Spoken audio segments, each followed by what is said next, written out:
আমি একজন single mother হয়ে আমি বক্সিং এ এখনো আমি আছি।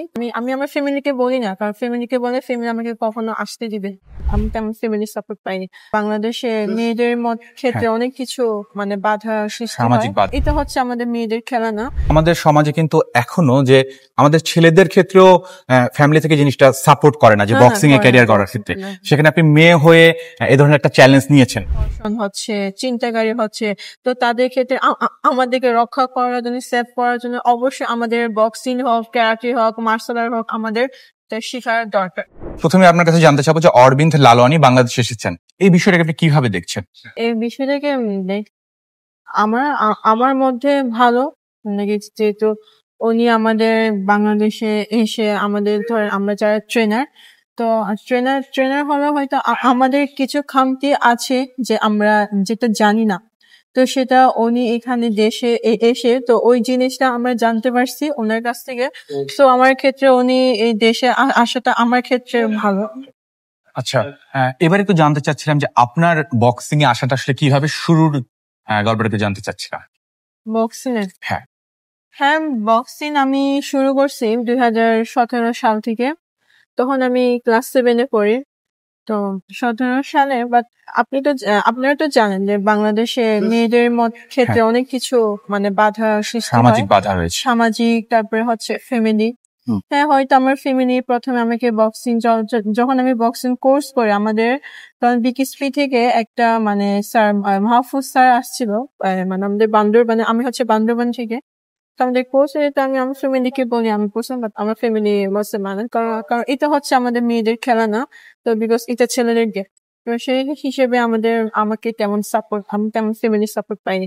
তারপর আমি চেষ্টা করছি যে ফাঁকে ধরেন, তখন আমি ক্লাস 7-এ পড়ি, আমি প্রাইভেট পড়ি, স্কুলের ফাঁকে আমি প্রাইভেটে না গিয়ে আমি ওখানে আমি ওই বক্সিং স্টেডিয়ামে যাই আমি প্র্যাকটিস করতে।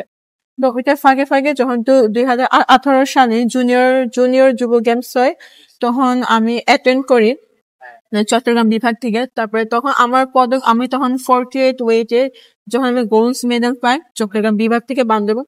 হ্যাঁ, তখন থেকে আমার ফ্যামিলি একটু সাপোর্ট করছেন, তো এখন তো ফ্যামিলি সাপোর্ট করে সবাই।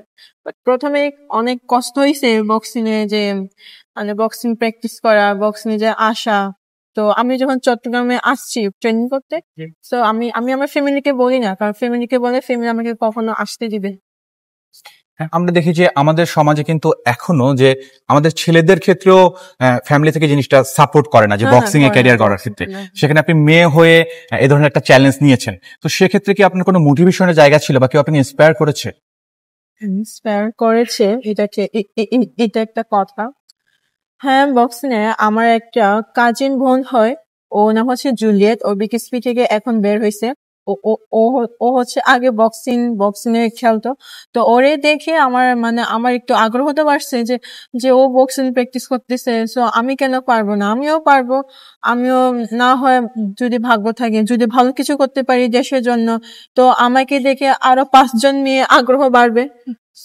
তো সেটা তো কোনো খারাপ বিষয় না, যে আমাকে দেখে বাংলাদেশের মেয়েরা আরো তারা আগ্রহ হবে যে ওই মেয়েটা যে বাংলাদেশে ওয়ার্ল্ড চ্যাম্পিয়ন রিপ্রেজেন্ট করছে, তো ওরে দেখে আমরাও আগ্রহটা বাড়বে। তো সেই হিসেবে আমি এই বক্সিং এ আমার এই কেরিয়ার হিসেবে নেওয়া। আর বিকজ কি আমি একজন সিঙ্গেল মাদার হয়ে আমি বক্সিং এ এখনো আমি আছি। তো আমি চাই যে ফিউচারে আমাকে দেখে আরো 5 জন মেয়ে, আরো যারা ডিভোর্সি মেয়ে আছে, যারা সিঙ্গেল মাদার, আর বক্সিং শেখা বা লেখাপড়া স্টাডি করার বয়স লাগে না, এইসব কথা হচ্ছে। এবারে জানতে চাচ্ছিলাম যে আপনি আসলে এই জুলকানের সন্ধান কিভাবে পেলেন বা কিভাবে জুলকানে আসলেন, এটাকে জানতে চাচ্ছিলাম। হ্যাঁ, জুলকানের, যেহেতু আমি হচ্ছে প্রফেশনাল বক্সার, সো আমার গেম অনেকে দেখছে, সবাই আমার রেকর্ড দেখছে আমি গেম কেমন খেলি। তো সেক্ষেত্রে যে আমার একটা সিনিয়র ভাই, আপনার চিনবেন হয়তো, সূর্যকৃষ্ণ চাকমা, তো ওনাকে নক দিছে গোলস জিম আমাদের এবিজি টাওয়ার থেকে জন্য। তো উনি বলছে যে আমাদের একটা ফিমেল ট্রেনার দরকার বক্সিং। তো সেক্ষেত্রে যেহেতু আমি আমাদের পার্বত্য অঞ্চল থেকে আমি বেস্ট, আমাদের চট্টগ্রাম বিভাগ থেকে, সো আমার নাম্বারটা উনি দিছে জুলকানে। তো তারপর জুলকানে আমার সাথে কন্ট্যাক্ট করছে, কল করে। তো তার ওনার মাধ্যমে আমার এখানে আসা, সূর্যকৃষ্ণ চাকমা। আচ্ছা, হ্যাঁ, আমরা দেখি যে যারা আসলে ঢাকা শহরের মধ্যে থাকে বা একটু সিটি এলাকায় থাকে তা সেসব বাচ্চারা ছোটবেলা থেকে টেলিভিশনে বা বিভিন্ন মাধ্যমে আসলে বক্সিং দেখে। তো আপনি যেই জায়গায় বড় হয়েছেন সেই জায়গায় তো সম্ভবত এ ধরনের সুযোগ সুবিধা ছিল না। তো সেক্ষেত্রে আপনি আসলে বক্সিং এর সম্পর্কে জানলেন কিভাবে, যে ধরনের একটা ইন্টারন্যাশনাল একটা প্ল্যাটফর্ম রয়েছে বড়, বা একটা ক্যারিয়ার গড়ার সুযোগ রয়েছে? হ্যাঁ, জানছি। হ্যাঁ, আমার আমার বাড়ি হচ্ছে বান্দরবান থেকে, আমি বান্দরবান টাউনে থাকি। সো টাউনের ক্ষেত্রে হ্যাঁ, হয়তো বান্দরবানে অনেক বান্দরবান বললে যে যে গ্রামবাসী সেটা না, আমরা হচ্ছে টাউনে বড় হয়েছি। সো আমাদের থেকে ওই যে রুমা, থানসি আছে, লেমাগি আছে, সেখানকার তো সবগুলো তো গ্রাম। সেখানে এমনকি সেখানে কারেন্ট পর্যন্ত যায় না, কোন নেটওয়ার্কই নাই। তাদের ক্ষেত্রে আমি মানে সেক্ষেত্রে আমি বলতে পারবো না, বাট আমাদের ক্ষেত্রে আমরা তো একটু হলো আমরা ফোনে দেখতেছি। তারপরে কি বান্দরবানে মানে সুযোগ সুবিধা দিচ্ছে যে মানে ঢাকা থেকে কোচ নিয়ে যাচ্ছে, ওখানে আমাদেরকে ট্রেনিং করাচ্ছে, শুধু বক্সিং না, মানে বক্সিং, ক্যারাটে, ব্যাডমিন্টন আর ফুটবল, ক্রিকেট, সেখানে আমাদের মানে ট্রেনিং করা হয়। কোচ মানে ঢাকা থেকে কোচ এনে তো আমাদের মানে বান্দরবানে ওখানে ট্রেনিং করা হয়, তো জেলা পরিষদ থেকে ট্রেনারটা আনা হয়। তো সেই ক্ষেত্রে মানে যেহেতু বক্সিং এখানে মানে 2017 সালে, না সরি 17 সালে, 2016 সালে আমাদের বক্সিংটা বান্দরবানের প্রথম কোচ আনা হয়। তো কোচ আনতেছে, সো আমার মানে আমিও মেয়ে, তো আমার শুধু যে আমি বক্সিং খেলবো সেটা না, আমার সেলফ ডিফেন্স হিসেবে তো আমার শিখতে হবে। আর এখনকার তো আপনারা জানেন যে হচ্ছে চিন্তাকারী হচ্ছে, তো তাদের ক্ষেত্রে আমাদেরকে রক্ষা করার জন্য, সেভ করার জন্য অবশ্যই আমাদের বক্সিং হোক, ক্যারাটে হোক, মার্শাল আর্ট হোক, আমাদের শেখার দরকার। আচ্ছা, জুলকানে আসার পরে বসুন্ধরা গ্রুপের একটা অংশ হয়ে এখন আপনার কি মনে হচ্ছে যে বক্সিং এ ক্যারিয়ার গড়ার ক্ষেত্রে আপনার জীবনটা কতটা সহজ হয়েছে? হ্যাঁ, সহজ হয়েছে। আপনারা জানেন যে বাংলাদেশের টপ হচ্ছে বসুন্ধরা জুলকান স্টেডিয়াম, জুলকান, তারপরে বিকজ জুলকানের সাথে গোলস জিম। তো মানে বাংলাদেশে যে এত বড় জিম আপনারা দেখছেন, এত ওপরে দুইটার মধ্যে গ্যালারি করা, এরকম তো বক্সিং এর কোনো কিছু নাই, শুধু এখানে। তো সেক্ষেত্রে হ্যাঁ, এখন আমাদের অপারেশন শুরু হবে, মানে মেম্বার্স আসবে। তো আমরা ট্রেনার, হ্যাঁ আমরা ট্রেনার পাশাপাশি আমরা গেম খেলি। তো সেক্ষেত্রে মানে আমরা মানে যেহেতু আমরা বসুন্ধরা একটা ব্রাঞ্চের গ্রুপে আছি, আমরা সবাই ভালো কিছু মানে ভালো ভালো জায়গায় তাড়াতাড়ি আমরা আগাতে পারবো। এখানে আপনি এখন ট্রেনার হিসেবে রয়েছেন, হ্যাঁ, একটা ভালো পজিশনে রয়েছেন। হ্যাঁ, ভালো তো position এ। সামনে আপনার পরিকল্পনা আসলে কি? সামনে কত দূর যেতে চান, বা আপনার ভবিষ্যৎ পরিকল্পনা? হ্যাঁ, আমার ভবিষ্যৎ পরিকল্পনা যে মানে সামনে আমার ভবিষ্যতে একটা পরিকল্পনা যে আমি আমি ওয়ার্ল্ড চ্যাম্পিয়ন আমি রিপ্রেজেন্ট করবো বাংলাদেশ থেকে। তো আমি সেটাই চাই। তো আমি সেখানে শুধু রিপ্রেজেন্ট করলে তো হয় না, আমার আমার ওয়ার্ল্ড চ্যাম্পিয়ন হতে হবে। আমার শুধু এটাই টার্গেট।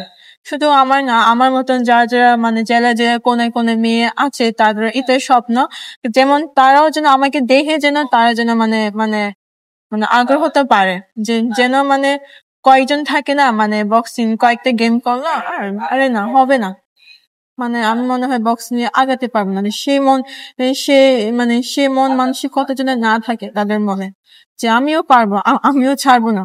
আর আমার মানে বক্সিং একটা খেলতে তো আমাদের অনেক অনেক মানে কষ্ট করতে হয়, মানে কষ্ট ছাড়া তো কোনো কিছু হয় না।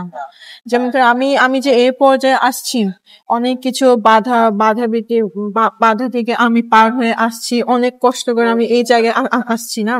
তো সেই ক্ষেত্রে তাদেরও যেন ওই মন মানসিকতা যেন থাকে, যে ওই টার্গেটটা থাকে, যে আমি মানে আমি হার মানবো না, যে আমি চাই আমি মানে ওই মেয়েদের মতন, যেমন ধরেন মানে জান্নাত জিন্নাত বলে নামে, ও হচ্ছে বাইরের কান্ট্রি থেকে দেশে যেহেতু আমার ওরে দেখে আমার ওই আগ্রহটা বাড়তেছে যে আমিও ওর মতন, আমিও ওয়ার্ল্ড চ্যাম্পিয়ন হব।